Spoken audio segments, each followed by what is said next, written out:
नमस्कार दोस्तों, मैं नीलेश प्रवर्तक शिक्षण संस्थान में आपका स्वागत करता हूं। आपसे रिक्वेस्ट है कि मेरे वीडियो पर कमेंट्स ज़रूर करें और चैनल को सब्सक्राइब कर लें ताकि मेरे आने वाले वीडियो आपको मिलते रहें। आपके कमेंट के हिसाब से ही मैं अपने वीडियोस को प्रिपेयर करूंगा, तो मेरी रिक्वेस्ट है कि वीडियो देखने के बाद कमेंट्स मेरे ज़रूर करें और मेरे यूट्यूब चैनल पर जाकर आप मेरे पूरे कोर्स के वीडियो को देख सकते हैं। तो इस लेसन में आज हम बात करेंगे कि छोटे छोटे जो सेंटेंस बोले जाते हैं और अधिकतर स्पोकन में छोटे छोटे वाक्य उपयोग किए जाते हैं, तो उसी को आज हम बनाना सीखेंगे कैसे बनाते हैं। तो लेसन की शुरुआत सबसे पहले हम एक सुविचार से करते हैं। सुविचार यह है आज का कि अच्छा दिखने के बजाय अच्छा बनने की कोशिश करें। मतलब आपको अधिक से अधिक यह कोशिश करना चाहिए कि वो आप अपने गुणों को, अपनी स्किल्स को बढ़ाएं, ताकि आपका जो एटीट्यूड है, आपकी जो स्किल्स है, वो दिन ब दिन बढ़ते हैं। क्योंकि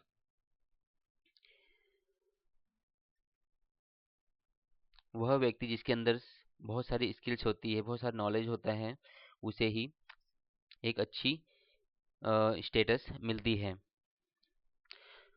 तो आइए आज का लेसन हम स्टार्ट करते हैं। Lesson two. लेसन टू में स्टार्ट करने से पहले सबसे पहले मैं शब्दों के कुछ प्रकार बताना चाहूँगा जो कि हम हमारे वाक्य के निर्माण में उपयोग होते हैं। क्योंकि यदि हमें शब्दों का नॉलेज होगा कि यह कौन से प्रकार का शब्द है, तो हम इसे वाक्य संरचना में या वाक्य निर्माण में गलती नहीं होगी और हमें वाक्य बनाने में भी आसानी होगी। तो मैं आपको यहाँ पर केवल 4 प्रकार बताऊंगा शब्दों के।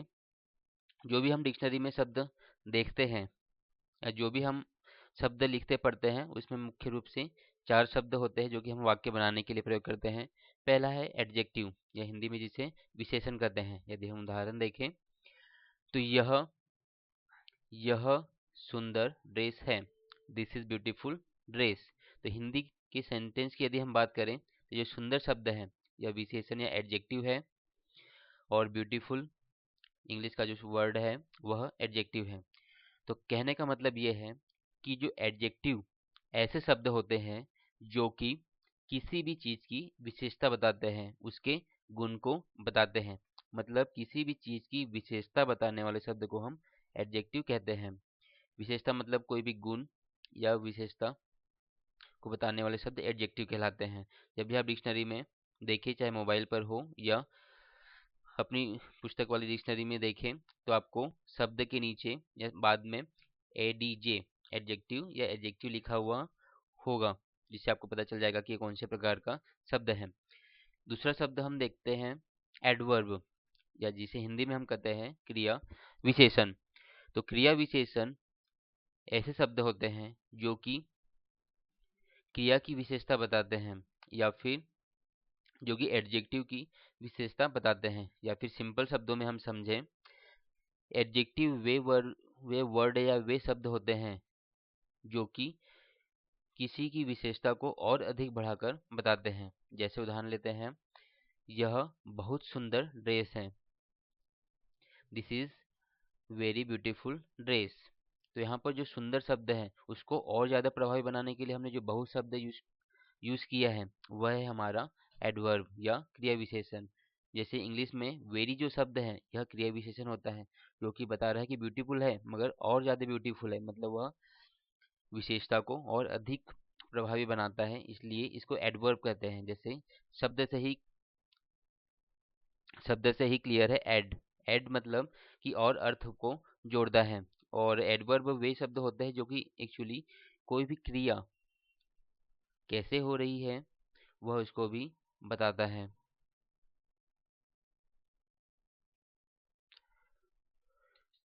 नेक्स्ट हम देखते हैं नाउन। नाउन या संज्ञा, जिसकी एक सिंपल सी परिभाषा है, किसी वस्तु के नाम को हम संज्ञा कहते हैं। Any name of anything is noun, यदि हम इंग्लिश में कहें। या फिर सबसे सिंपल तरीका है कि किसी भी चीज को, चाहे वह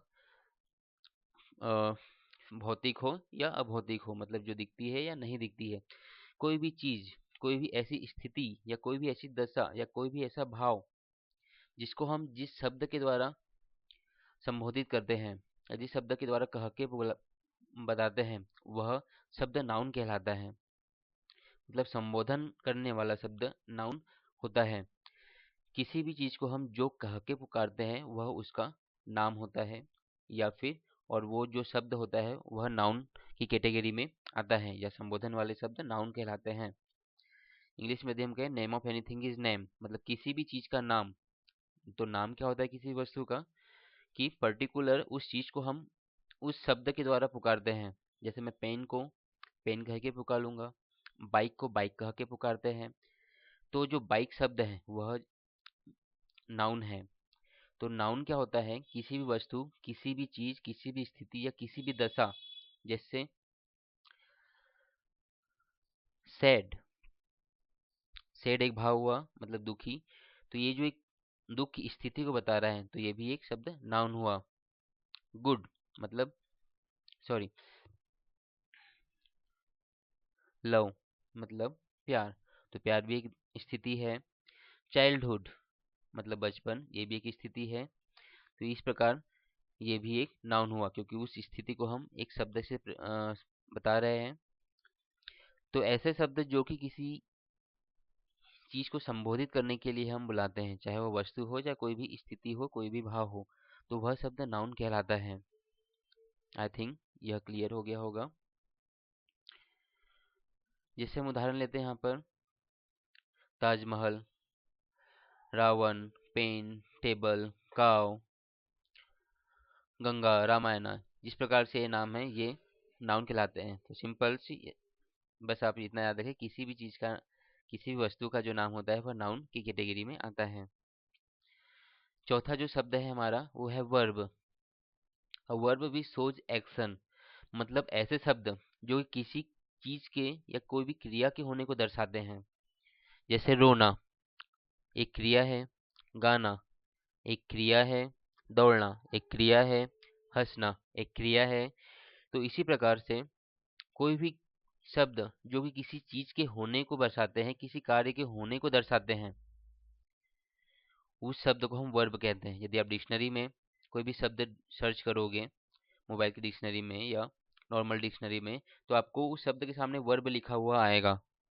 तो इसका मतलब यह है कि वह शब्द वर्ब है, और उस शब्द के प्रकार के हिसाब से हम उसका वाक्य में प्रयोग करते हैं, क्योंकि एक ही शब्द दो तीन रूप में उपस्थित होता है।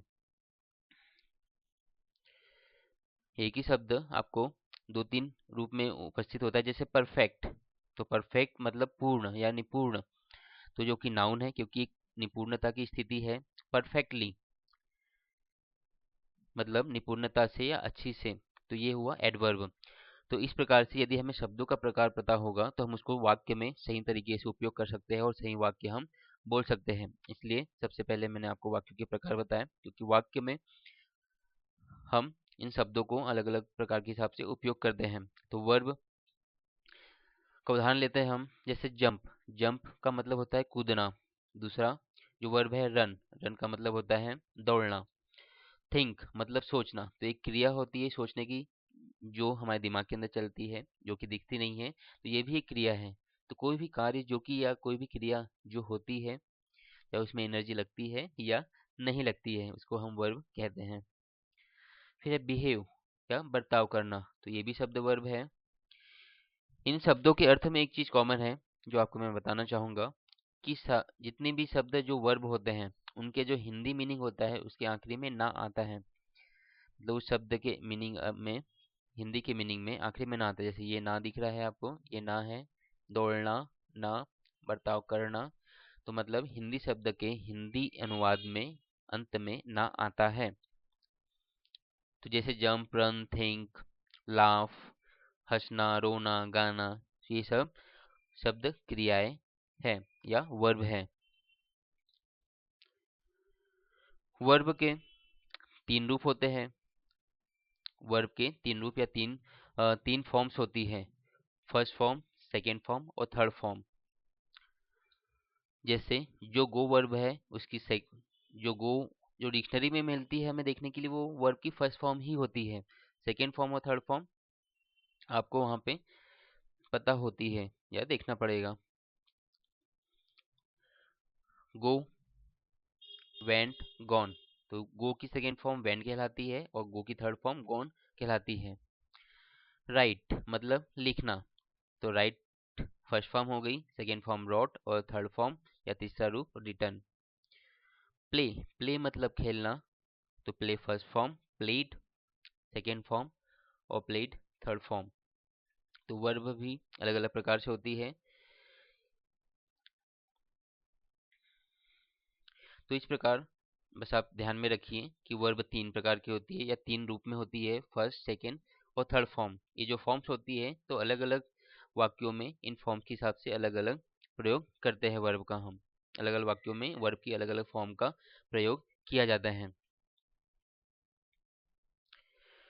तो आई थिंक शब्दों के प्रकार क्लियर हो गए होंगे। आज हम आते हैं अब हम हमारे जो मेन टॉपिक है, छोटे छोटे वाक्यों की रचना। क्योंकि सामान्यतः बोलचाल में हम सबसे पहले छोटे छोटे वाक्य ही बोलते हैं। तो छोटे छोटे वाक्य जैसे कि यहाँ मत बैठो, बातें मत करो, चुप रहो, आवाज मत करो, इधर देखो, ऐसा मत करो, पंखा चालू करो, दरवाजा बंद करो।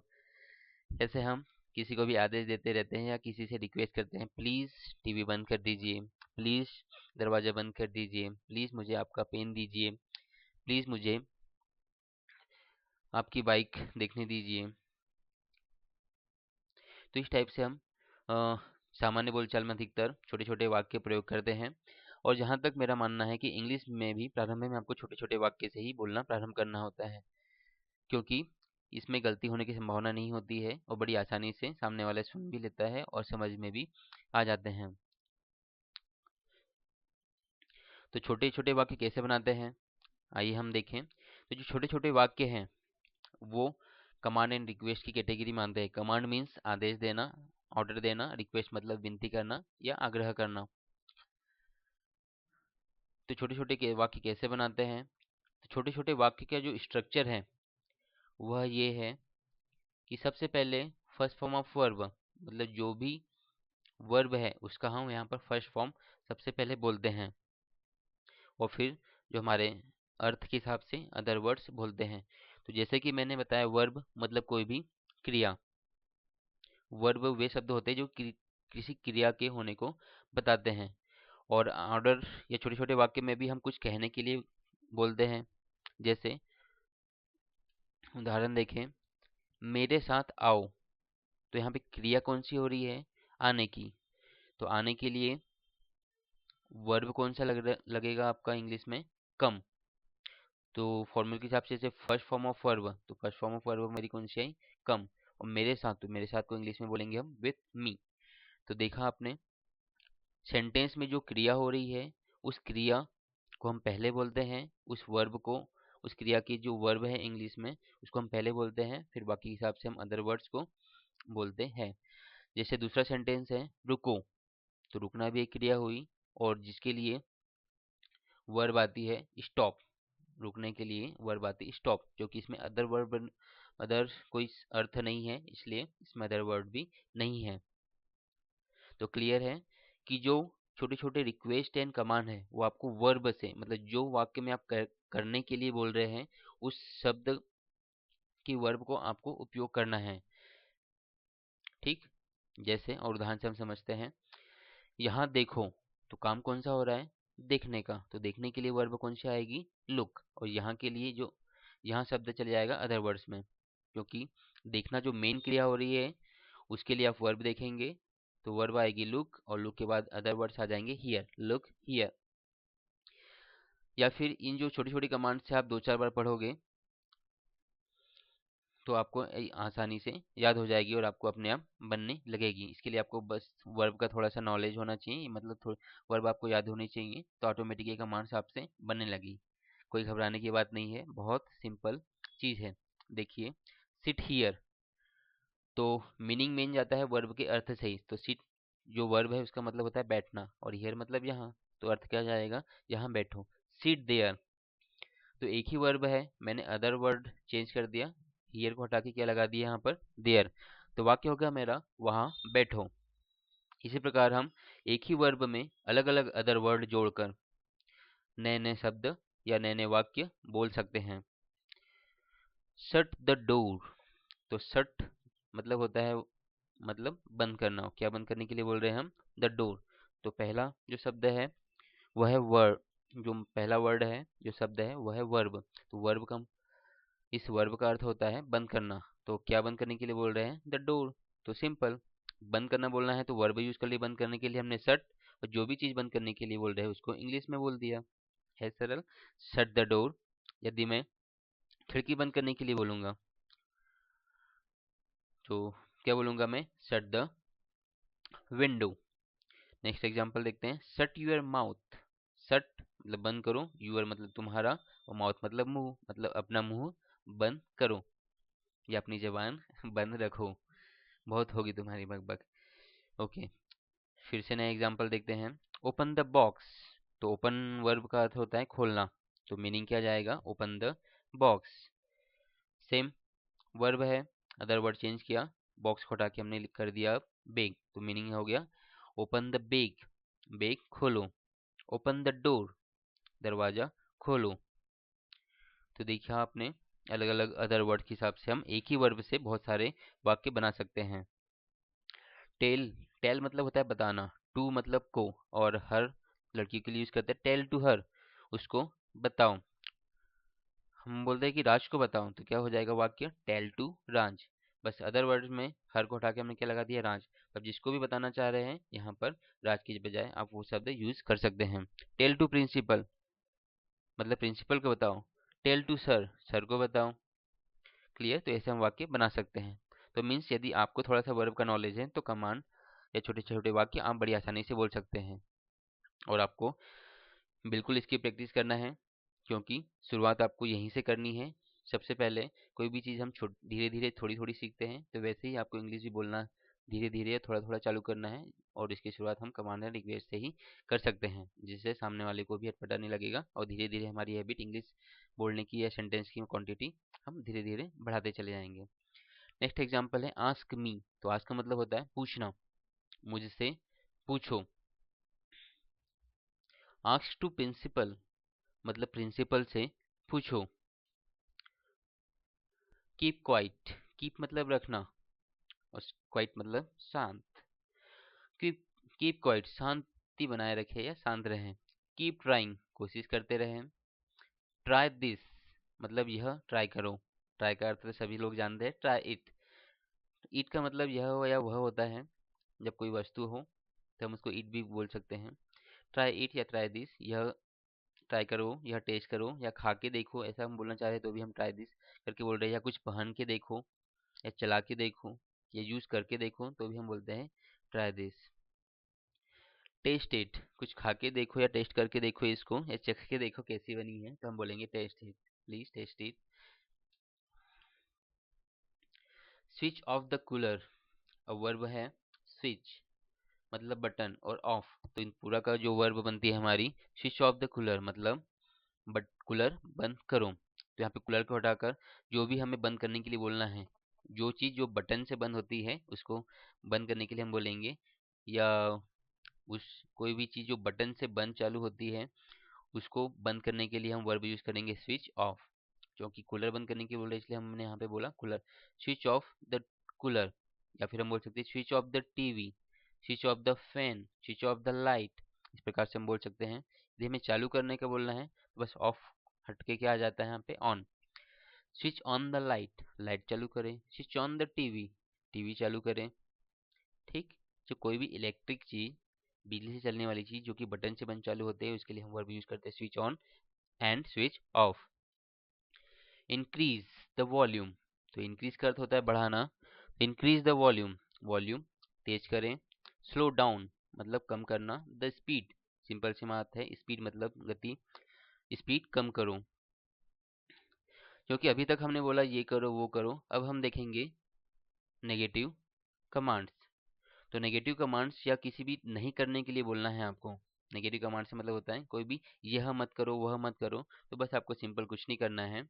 डू नॉट का शॉर्ट फॉर्म होता है डोंट, को वाक्य के पहले करते हैं। मतलब आपको वाक्य के पहले क्या बोलना है, डोंट। देखिए एग्जाम्पल में, जैसे हमने एक एग्जाम्पल लेते हैं, टेल टू सर, मतलब सर को बताओ, तो इसका नेगेटिव या नकारात्मक क्या हो जाएगा कि सर को मत बताओ। तो नेगेटिव बनाने के लिए हमने क्या देखा कि हमको बस इस शब्द के पहले क्या बोलना है, डोंट। तो सेंटेंस क्या हो गया हमारा, don't tell to sir, sir को मत बताओ। एक एग्जांपल और लेते हैं, गिव टू सर, गिव मतलब होता है देना, तो सेंटेंस क्या हुआ, गिव टू सर, सर को दो। तो नेगेटिव क्या हो जाएगा, यस बिल्कुल सही, डोंट गिव टू सर। अब हम नेगेटिव कमांड्स हमने देख ली, सिंपल था, बस आपको डोंट का यूज करना था। अब हम देखेंगे यहाँ पर रिक्वेस्ट, मतलब यदि आपसे कोई बड़ा है या कोई रिस्पेक्टेड आदरणीय पर्सन है तो आप उसको आदेश नहीं दे सकते हैं। कमांड का मतलब होता है ऑर्डर देना या आदेश देना। तो वहां पर आप डायरेक्ट उसको यूज नहीं बोलेंगे कि shut the door, please switch off the fan. यदि कोई आपसे बड़ा है, रिक्वेस्ट है, सॉरी रिस्पेक्टेड है, तो हम उसको ऐसे आदेश या ऑर्डर नहीं देंगे सीधे सीधे खड़े शब्दों में। उसके लिए हम रिक्वेस्ट करेंगे वहां पर। तो रिक्वेस्ट करने का तरीका बहुत सिंपल है, बस आपको उस जो भी आपका वाक्य है उसके पहले आपको क्या यूज करना है, प्लीज। प्लीज तो सबको पता है कितना चमत्कारी शब्द है, जिसका यूज अधिकतर लड़कियां ज्यादा करती है। प्लीज का प्रयोग वाक्य के पहले या बाद में करते हैं। तो मैं प्रिफर करूंगा कि आप वाक्य के शुरू में ही करें प्लीज शब्द का प्रयोग। तो आप किसी बड़े से व्यक्ति से कह रहे हैं या कोई आदरणीय व्यक्ति से कह रहे हैं, तो आपको वाक्य के पहले प्लीज का प्रयोग करना है। तो किसी से विनती या रिक्वेस्ट करेंगे, जैसे टेल टू सर, कोई आपसे रिस्पेक्टेड पर्सन है कि इसे सर को बता दीजिए प्लीज, तो क्या बोलेंगे आप, प्लीज टेल टू सर। तो देखिए हमने क्या यूज किया, शब्द के पहले प्लीज टेल टू सर, बाकी वो वही शब्द है हमारा, बस हम प्लीज शब्द का पहले ही उपयोग कर रहे हैं। गिव मी योर पेन, दोस्त है तो हम उसको बोल देंगे गिव मी योर पेन, तुम्हारा पेन दो मुझे। परंतु कोई बड़ा है, रिस्पेक्टेड है, तो हम क्या बोलेंगे उसे, please give me your pen. और प्लीज लगा रहे इसका मतलब ये नहीं कि गुस्से से बोलेंगे please give me your pen. Please है मतलब बहुत ही आपको पोलाइट के साथ बोलना है, तब तो प्लीज का भाव आएगा। क्लोज द विंडो, तो क्या हो जाएगा इसका, यस बताइए, सोचिए, yes okay, please close the window. बस सिंपल आपको प्लीज शब्द का यूज करना है जब कोई बड़े हों। कमांड रिक्वेस्ट में हम एंड शब्द का भी अधिकतर प्रयोग करते हैं। जब दो चीजें या दो क्रिया एक के बाद एक होती है तुरंत, तब उसको दोनों शब्द को एंड लगा के जोड़ते हैं। जैसे दो वाक्य हैं, come here and sit here. तो कम हियर मतलब यहाँ आओ, सिट हियर मतलब यहाँ बैठो। तो हम बोलना चाह रहे हैं कि यहाँ इधर आओ और यहाँ बैठो, और आया अर्थ में, तो वहां पर हम ऐसे बोलेंगे, कम मतलब आओ, एंड और sit here, come and sit here. तो इस प्रकार से हम दो वर्ब को एक साथ मिलाना है या दो वाक्य को एक साथ मिलाना है, तो हम एंड है उस वर्ड का यूज करते हैं जिसका अर्थ होता है और। जैसे हम हिंदी में और का प्रयोग करते हैं, वैसे ही हम इंग्लिश में एंड का प्रयोग करते हैं। तो एंड लगेगा या तो दोनों वर्बों के बीच में या दोनों वाक्यों के बीच में। एग्जाम्पल समझते हैं, जैसे वेट एंड वॉच, यहाँ रुको और देखो। सिट एंड एंजॉय, मतलब यहाँ बैठे रहो और मजे करो। टेक एंड टेस्ट इट, उसे लो और टेस्ट करके देखो। गो एंड सी देयर, जाओ और वहां देखो। हम क्या बोल रहे हैं, जाओ और एंड सी मतलब देखने के लिए, और देयर मतलब वहां, गो एंड सी देयर। तो ये था हमारा आज का टॉपिक। आपकी हेल्प के लिए मैं verbal store command and request की जो पीडीएफ फाइल है उसकी डाउनलोड लिंक डिस्क्रिप्शन में दे रहा हूँ, ताकि आप इसे डाउनलोड करें और इसे पढ़ें। इसे आपको पढ़ना है, वर्ब लिस्ट में आपको केवल वर्ब की फर्स्ट फॉर्म ही पढ़ना है अभी फिलहाल स्टार्टिंग में। अभी आपको केवल वर्ब की फर्स्ट फॉर्म ही पढ़ना है, पहला रूप ही पढ़ना है। तो उसे बस आप रीडिंग जनरली कंसंट्रेशन के साथ डेली रीडिंग करें वर्ब की लिस्ट को, उसकी फर्स्ट फॉर्म को। आपको ऐसा लगेगा कि भले ही वह याद नहीं हुई हो, परंतु जब आपको वह वर्ब बार बार यूज में आएगी, जब वह वर्ब आप सुनोगे पढ़ोगे तो ऑटोमेटिक आपको उसका अर्थ याद आ जाएगा। इसलिए मैं सलाह देता हूँ कि आप उसको कॉन्सेंट्रेटली, फर्स्ट फॉर्म है उसको बस रीड करें कंसंट्रेशन के साथ। तो लगभग डेली उसको जब भी पढ़ने बैठे उसको एक बार रीड कर ले, नज़र डाल ले। और स्टार्टिंग में आपको थोड़ी सी ऐसा लगेगा याद नहीं है, परंतु वो आप याद आपके दिमाग में स्टोर होती चली जाएगी। और कमांड एंड रिक्वेस्ट की जो पीडीएफ फाइल है, तो मैं रिक्वेस्ट करूंगा आपसे कि आप उसको अच्छे से पढ़ें और उसको बोल बोल कर उसकी प्रैक्टिस करें।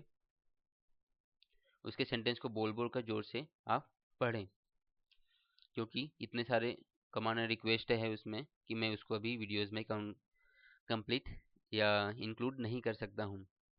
सो आज के लेसन में यही समाप्त करता हूँ। तो मेरे चैनल को सब्सक्राइब करें, मेरे चैनल पर जाएं और मेरे पुराने वीडियो को देखकर इंग्लिश का लाभ उठाएं, इंग्लिश सीखें। Thank you, best of luck.